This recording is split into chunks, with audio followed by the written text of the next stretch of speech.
See, once again, if you're queasy for blood, do not watch.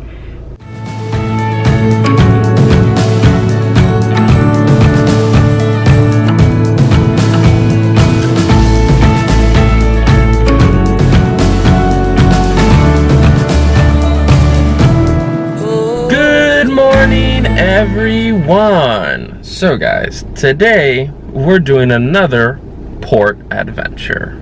So in today's vlog, guys, we are here back at the hospital and we're doing some more blood work for Janice, and we're going to bring you guys along to show you what has to be done for Janice to successfully get her blood work done, because again, hearts stick. You can almost never get a good vein, even for an IV and for a blood draw, so that's why we do everything through her port. Very useful, and a lot of people, I remember, said that they did not know you could actually do your blood work through your port, and you can, as long as you do it properly and safely.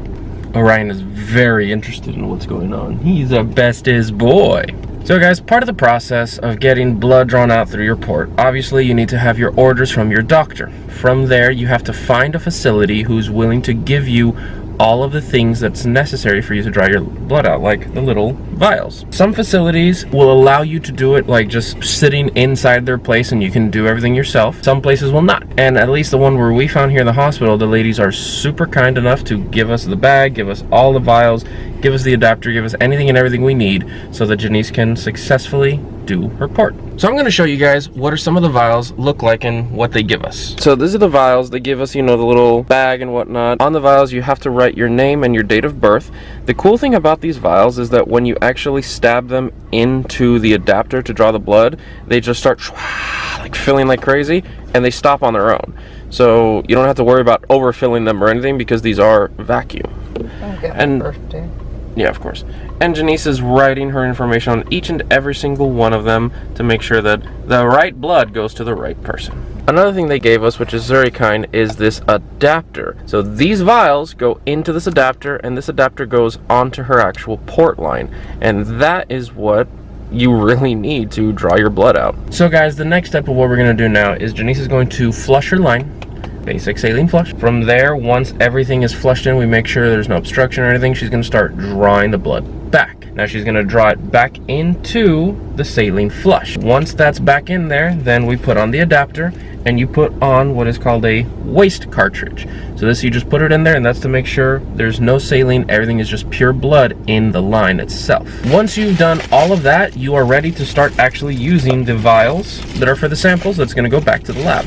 Again, we have 1, 2, 3, 4, 5 vials. Shouldn't take more than maybe like a minute, not even. You know, it should be pretty quick. I'm here to help Janice. I give her one, she gives me the other. I make sure everything is done, put away properly to make this process as quick, simple, easy as possible. So as you can see, Janice is actually opening the flushes a little bit, pulling back, and then slowly pushing the air out from the top, making sure to not touch the top of the syringe or the cap, because it's still sterile. You can put it back on and set it to the side. Why do we need so many sterile flushes afterwards? Is because the line's full of blood. You're gonna have to then push several flushes in there to clean everything out and get it back to normal. And the last thing that she's doing right now is a heparin. Heparin is a anticoagulant, and that is the last thing that you push through your line before you deaccess, or at the end of the day you have to push a heparin in, and that's to make sure that your blood doesn't start coagulating and clogging the end of the catheter inside your heart.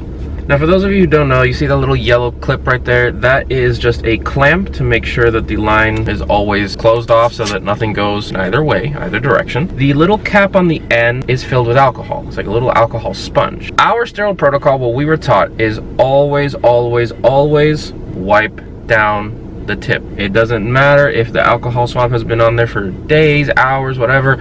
Always wipe it down. It is just an added step of precaution, and it's something that it literally takes you 10 seconds just to verify and make sure you don't get an infection or anything. And I think the 10 seconds is worth it. The years of her having this port, she has never, not even once, have you ever had a complication from the port at all.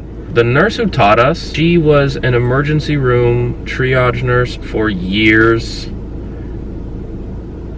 What happened? It hurt? No, if I don't get blood return, I would be very upset. Guys, I have this issue that randomly I won't get blood return. And it's not a horrible thing. It could be positional, which it is sometimes.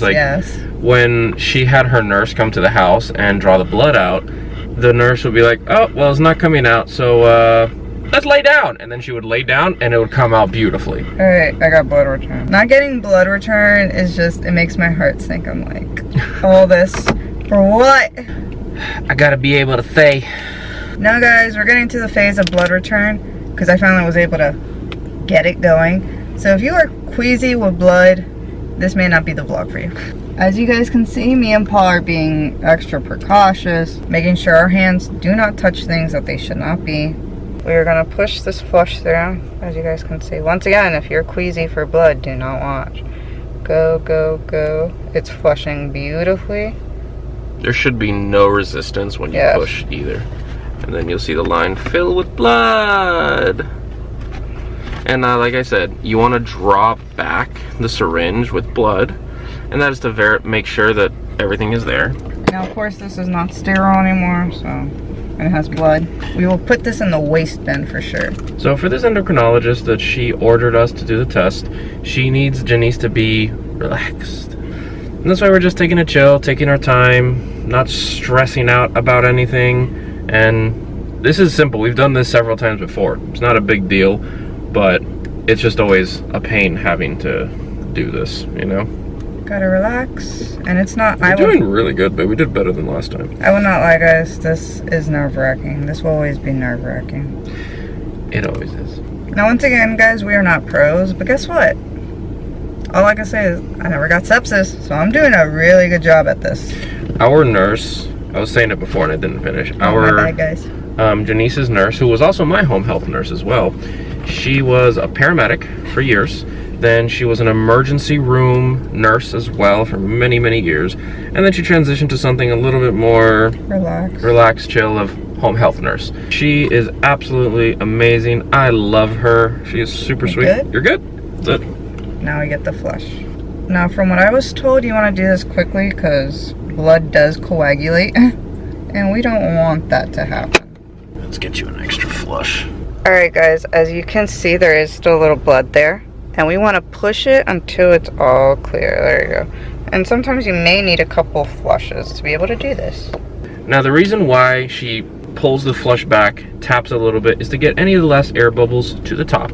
And the reason why you have to pull back before actually removing the air is it's actually really cool. If you just push it forward, like it shoots out with so much pressure, it's insane. And that's it. And then again, the line is clear, no big deal. And there could be like a little small little speck, but you want to get that out. But Janice is going to start doing an infusion, and that's going to clear everything out. We got 99% of it out right now, and that's perfectly good. Anything that has blood in it is going to go into a sharps container at home. As you guys can see, there's a little blood here, so I put a cap on it. Nice and safe. Cap over this one. You don't have to put caps back on them, but we do to avoid. Yeah, because also there could be liquid. You could squirt it out. You don't want your blood all over your clothes, your car. It's gonna be a crime scene. So, waste vial. Waste vial just goes in the sharps container. No big deal, which we're gonna do at home. For the rest of these, very simple. Put them in a bag. Done. So guys, here we have the vials with the blood. There you go, you can see it. Next, we're gonna take the order forms, put these all up in there. Then I'm gonna go back into the hospital, into the facility, into the lab. The lady's waiting for me. She knows I'm just gonna walk in, drop these off for her, and we're good to go. As you guys can see, Janice in her bag, which we have prepared earlier, has her pump, and her actual bag is like right underneath it. You could barely tell. There it is. Nice and covered. So we have the line all pre-flushed. Everything is good. Next, what she's gonna do is actually connect the line up to her port and start her infusion for the day. We're gonna prep the line just a little bit, make sure there's no obstructions or anything. I see some bubbles actually coming. Oh, see? Guys, see that? That we just want to get rid of. And even though like those small little bubbles may not do anything, we always remove them 100%. We don't care.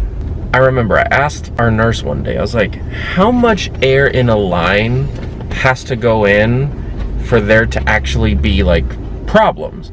and she pulled out this syringe, this thing that was like this gigantic thing. She's like, as much air that's in here is how much has to go into your vein or into your port to really cause problems where you have to go seek medical attention. Like 3 of these, pretty much. Yeah, like 3 full syringes like this. This is 10 milliliters. I don't even know how much that line holds, but it's not 10 milliliters. You know what I mean? It's less.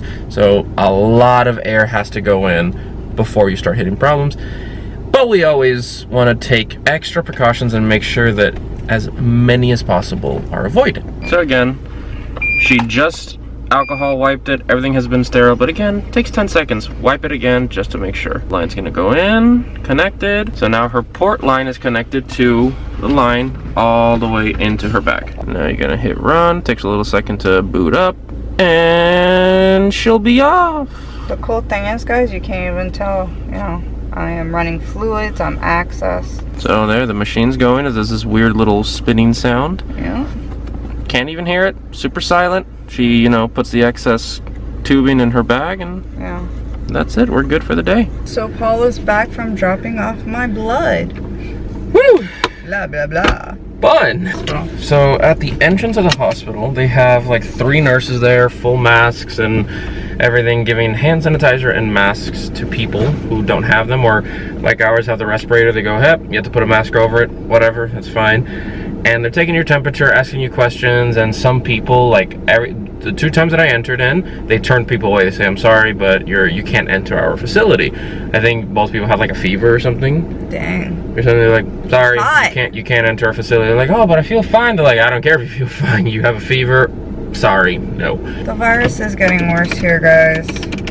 It sounds bad. Like the state of Florida has more confirmed cases than some countries in Europe have. Now, some people have asked, why do we come to the hospital to do blood work during this virus? It's so stupid. You're absolutely right. I have more confidence in coming to the hospital that they're going to keep everything clean and have better protocol than a random Quest or blood lab.